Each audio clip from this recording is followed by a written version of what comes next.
Hi. I'm not really sure what time of day or what day of the week you might be taking a few minutes to watch this, but for me, it's a Monday afternoon. I was asked to share some thoughts with you to help a little bit with some of the challenges that you might actually be having in your school.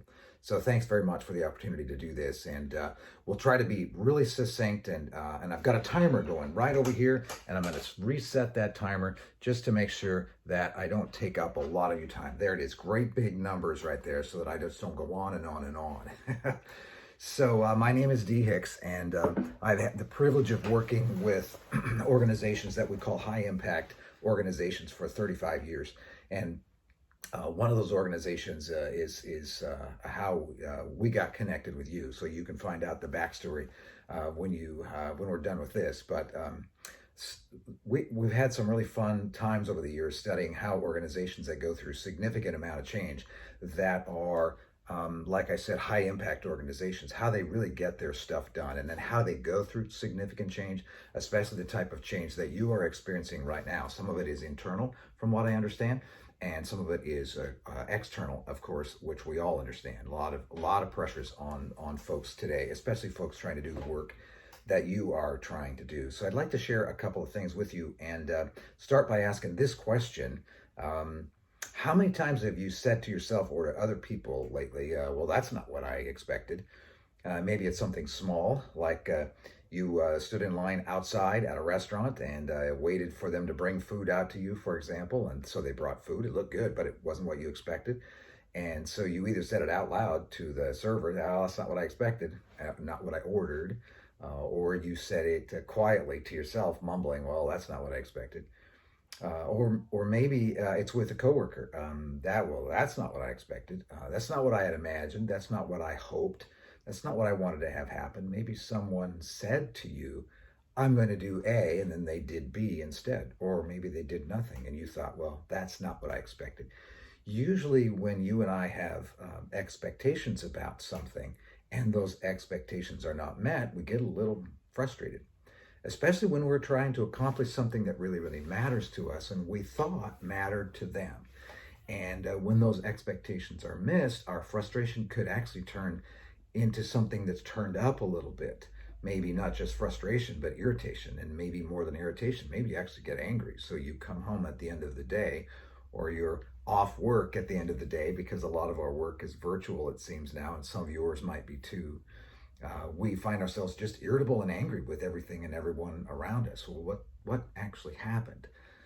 Let me share with you an idea, and this is the heart and core of the few minutes I want to spend with you today, around the concept of our expectations. And I like to call this the power of expectations.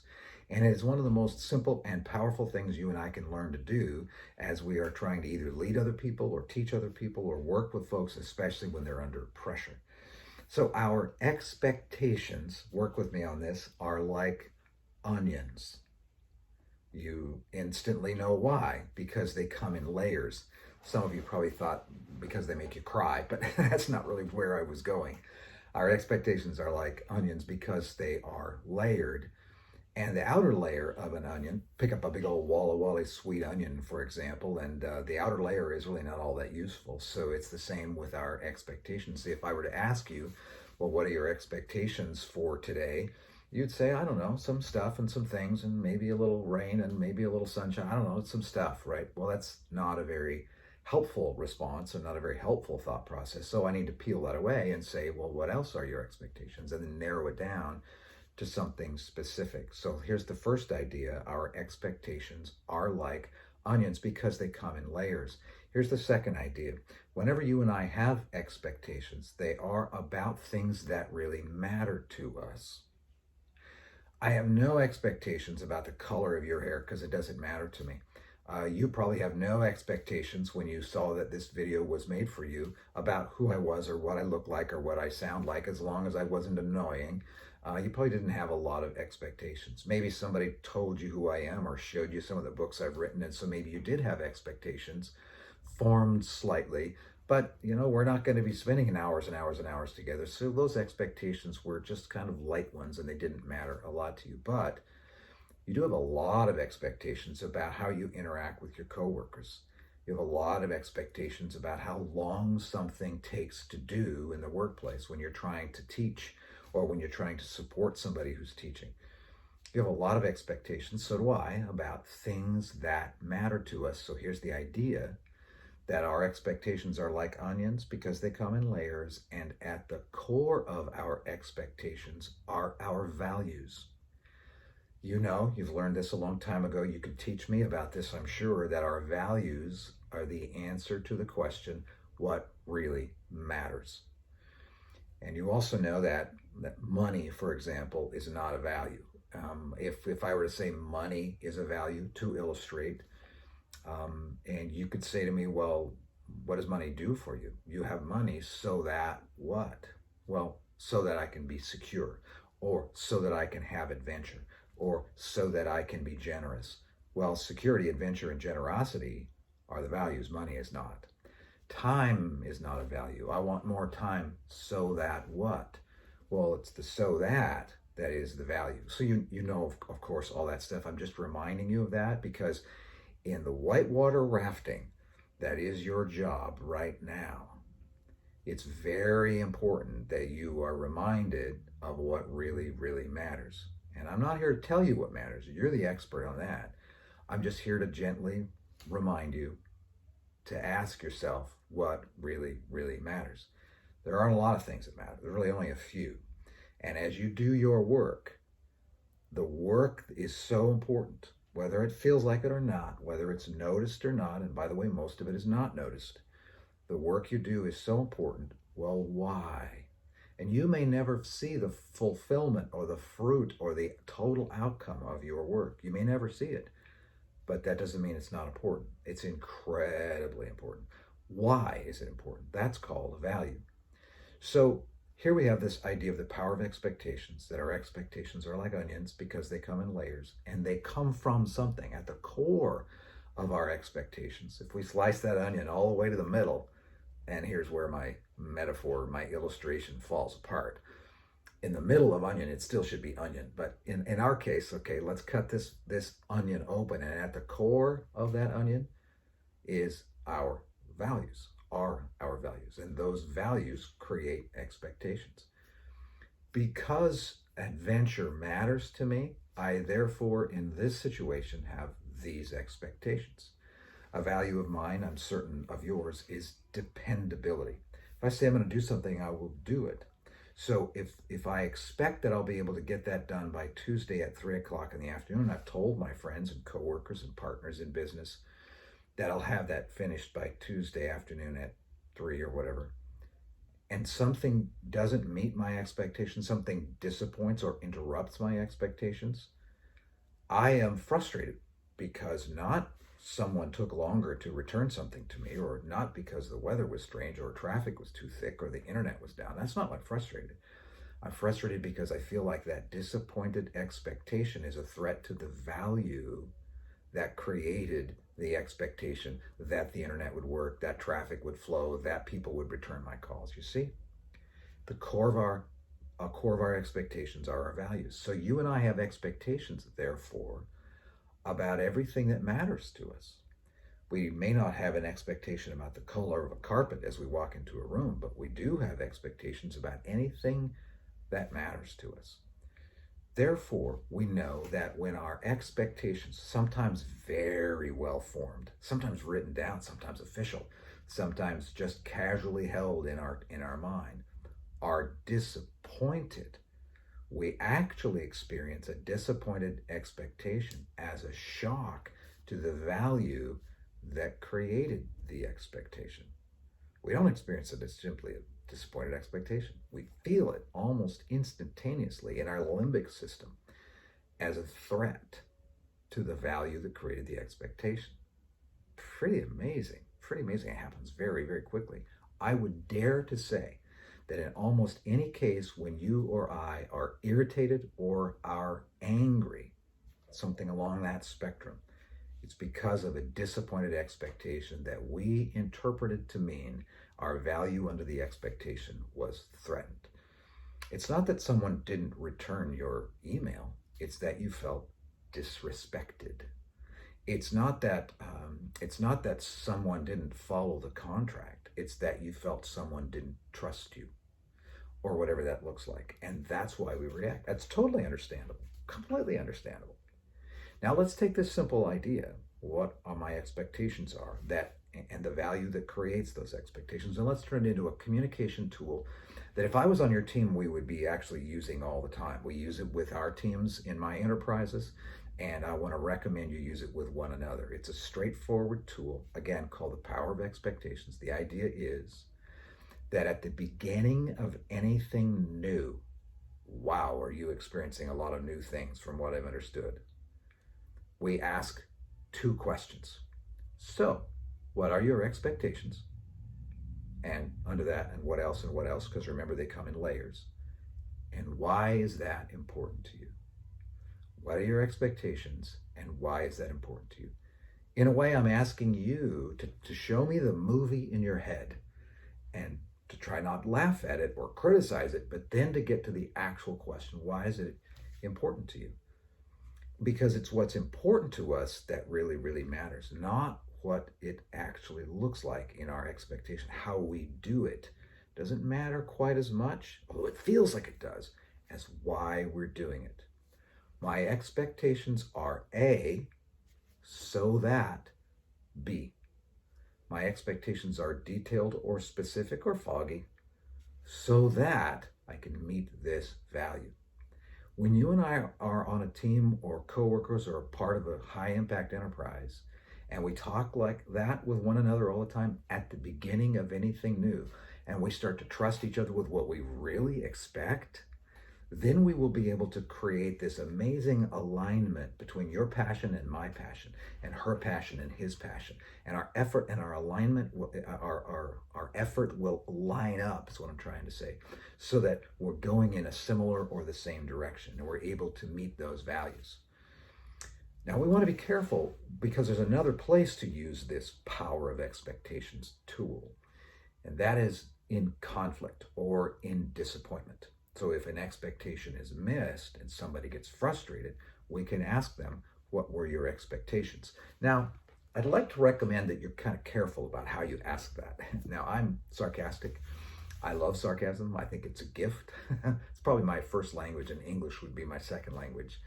But that's not the time to use it. If somebody has a missed expectation and they're frustrated, and you say, well, what do you expect?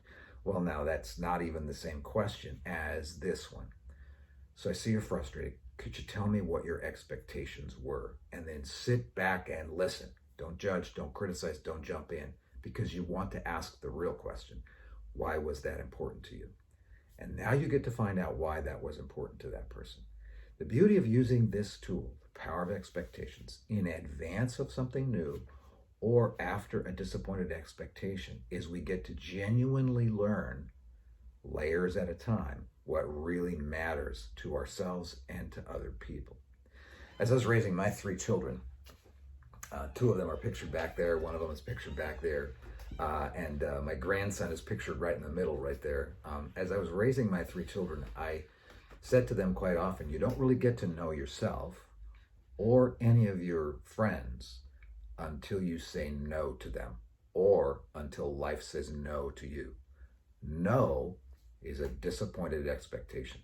Then we get to know ourselves. I can't really know what matters to you until we've had a little bit of conflict, until you've had a little bit of a missed expectation. Now, often we miss that opportunity because we don't get through the emotion of that down to what actually matters to that person. And often we find that if we have the courage, the patience, humility to sit and ask, what are your expectations? Oh, can you tell me some more? Oh, really? Can you tell me some more? And why is that so important to you? And discover that. What we'll often find is that what matters to you and what matters to me, if not exactly the same things, are so close together that they can harmonize really, really well. All high performance teams do this, by the way. All high impact leaders have learned how to do a version of this. It is really fun and is really, really helpful. So I know it's likely that for some of you who are watching this, you are at a season where this is not what I expected.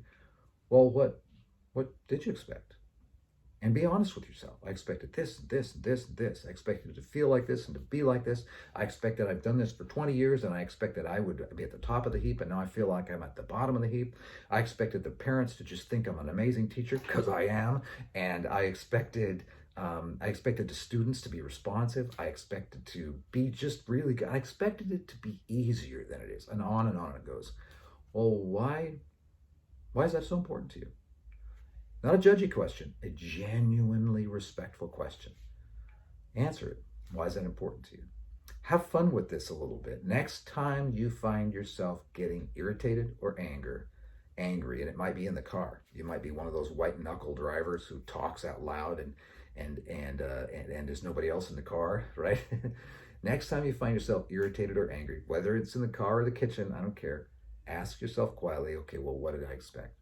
And don't beat yourself up. Don't say my expectations are unrealistic or stupid. Just say what they are. And then ask yourself the big important question. Why is that so important to you? So we're at about 16 minutes in this conversation right here. I want to tell you a quick story to wrap this up and then wish you all the best. When my three children were like this height and this height and this height, live in the Pacific Northwest and over in the Seattle area, actually out on the Olympic Peninsula. And we have some of our companies over here and some of them in other places, and that we support. And so I travel a lot. And this was in the winter time, so November or something like that, beginning of November. And as my children were younger, they're all grown and adults now. But I said to my junior high son, who's in that picture right up there in the white hat, that's my son Christopher, who at that point was in junior high. And I asked him as I was getting ready to go on a trip if he would please put these candles that are battery operated and on timers in the front windows of our house. Got a lot of front windows in the house. And so that, and I listened carefully, so that when I came home, it would feel like a warm, welcoming home. And so that when other people came over, they would have a little subtle hint that said, we really want you here. We're really glad you're here. Hospitality was what really mattered to me. And he said, sure, Dad, I'll do that. Went away on a 3-day trip. And it was kind of an intense trip, and I was tired, and I wanted to be home. I wanted to be with my family. I wanted to eat some good food. I wanted to relax and sleep in my own bed. So as I'm driving home from the SeaTac airport around the Olympic Peninsula and heading down, and then coming up to my house, and our house lives kind of at the bottom of a big valley, and we come up to the property on a road on the ridge, and then we can turn and look down this long road and see the house, and it's surrounded by 100-foot cedar trees, and the house is brown with dark brown trim, and it's got a whole bunch of windows on the front of it and a fireplace off to the right. And you can see it nestled back in this idyllic setting. So I'm imagining that the lights, there's, 20 windows in the front of our house, and most of those lights would be on because it was 4 o'clock in the afternoon. And you know how it gets up here. It's dark by 4:30 in the wintertime. So I expected that, you hear me? I expected that the lights would be on. They were not. So I felt this little zap of frustration. Instead of noticing it and asking myself, what did I expect and why was it important to me? I just kept driving down the hill slowly to our house and into the, into the driveway, and pulled up. And I looked up, and I expected that there would be smoke coming out of the chimney. There often was. I expected as I came up to the front of the house and opened the front door and went into the entryway that my 3 children would meet me there and greet me. Hello, Father. They would have somehow adopted a British accent in my absence, and I expected that our little Jack Russell Terrier at the time, Murphy, would be playing and have fun and then run off. I expected my wife would meet me with something warm to drink, maybe with a little adult beverage inside of it, and say, welcome, how was your trip? Not expect an answer. And I expected that I would set my luggage down and put things away, and we'd have a wonderful family meal. We'd had wonderful family meals before, that we'd all sit around the table and we'd slice our meat correctly, and we'd sip away at our drinks, and we'd talk to these little children about what they learned in school and what questions did they ask at school today, and not what answers they had, and just have this wonderful meal. And Vivaldi would be playing in the background, my favorite of his music, Le Quattro Stagioni, like that. I expected then after the meal, I'd tuck all those wonderful cherubs into bed at night and tell them stories about my trip and hear stories about their day at school and just kiss their wonderful angelic faces, and then go downstairs and visit casually with my wife while I had some German chocolate cake. All these expectations were in my head as I was driving down the hill and noticed that there were no lights and noticed that there was no fire. and walked up and opened the front door, and not only were the children not standing there like they're going to greet me, they were actually fighting. Now I didn't have kids that fought a lot, but they were fighting this night. They were going at it. They looked like an MMA championship. They were just going at it right there in the entryway. And out of the corner of my eye, there was no fire in the fireplace, and I could not hear Vivaldi playing. And Murphy was barking and biting them in the middle of all this fight. And up out of the downstairs laundry room came my wife, her hair a mangled mess with wet laundry. She looked at me with this, with her sharp teeth, and just looked at me and said, "You're here, they're yours," and kicked her way through them out the front door with a load of wet laundry. And she said, "The dryer's broken. You didn't fix it before you left." And this all, by the way, all of this happened within seconds. And so I got angry right there and spun up, as you might imagine. And it wasn't a pleasant experience, nor was dinner. The kids were spilling and talking and awful and fighting and snacking, and Julie was poking at them, and the meal was awful. And finally it was time for them to go to bed, and it was go to bed, and they wanted to come down for a drink of water. "You can have water when you're 21. Go back to bed." It was just an awful night. It was an awful, awful, awful night. It was just angry and angry and angry. Sat down. It finally calms down. It's 10 o'clock at night. I'm exhausted and frustrated and angry, and sit down in the living room and pull up a magazine or a newspaper and snap it open like this. You can just imagine, and it's covered my eyes, and I can see on the other side of my view my wife's hair going just in my vision back and forth in front of me, and I wasn't wanting to communicate with her at all as she's going back, kind of like a shark fin, kind of going back and forth like that. Finally, I put my paper down and glared at her a little bit. And she said, "What is your problem?" Being the mature adult that I was at that time, I might not even be now, I said, "My problem? What is my problem? You got to be kidding me." She said, "Yeah, what are you giving me? What is all this? What's all this anger? What's all this frustration? What is going on here? What are you giving me?" And I said, "Well, I'll tell you." I said, set aside the newspaper. I said, or the magazine, whatever I had. And I said, when I came down the hill and looked at the property, those lights I asked Christopher put on in the front of the house were not on. Setback, self-justified, pompous, feeling pretty good about that. So she sat down beside me, pulled her feet up under her on the couch, and looked at me, and she said, "You mean you're giving us all of this because your junior high boy, who's busy growing his body and not his brain, forgot to put lights in the front window?" "Well, not just that." She said, "Well, what else did you expect?" Now, she asked it in a kind way, and it struck me so hard that it was at that moment that I realized I had all those layers of expectations. So I started to tell her all those things that I expected. And as they unwrapped and unfolded, she got halfway through the list that I shared with you and started laughing at me and asked the question. That stopped the conversation, of course. It tends to do that. And she said, did you voice those expectations at all, except for the lights in the window? Did you actually voice them? Did you even say them to yourself at all?" And I realized, no, I had not. And that was the beginning for me of this simple tool. What are your expectations, and why is that important to you? I've used it daily, 2 or 3 times a day, ever since. Years have gone by now, and I use it on a regular basis with myself. I use it with my team members. I use it with folks that I lead. It is a really, really powerful way to live. What are your expectations, and why is that important to you? The beginning of something new. Be careful, be clear, unwrap those expectations, or like an onion, peel them, and then answer the question that goes with it. Why is that important to you? Because that's the part that's the most important to do. And then once I'm clear about why it's important to me, in advance of something, I can actually move my expectations. After the fact, it's pretty hard to move the expectations, but I can still learn. I can still learn about that. Well, I hope this is helpful for you. Let's wrap it up with 3 months later, I came home. And I was careful to ask myself, all right, okay, you've been gone a few more days this time, so you're coming home. It's about 3 months later after that story. So what are your expectations? I was very clear, quite realistic about my expectations. My value hadn't changed. Love my family, want to be around my kids all the time. Value hadn't changed, but I changed my expectations. So I came around the top of the property and looked down the hill at the property, and I could see there was smoke coming out of the fireplace, out of the chimney. Oh, that's kind of cool. Pulled up to the house, walked up to the front door, opened the front door. I could hear Vivaldi playing in the background. I could smell something wafting into the entryway. That was phenomenal. My three children were standing there off to my left, tallest to shortest, like the Von Trapp children.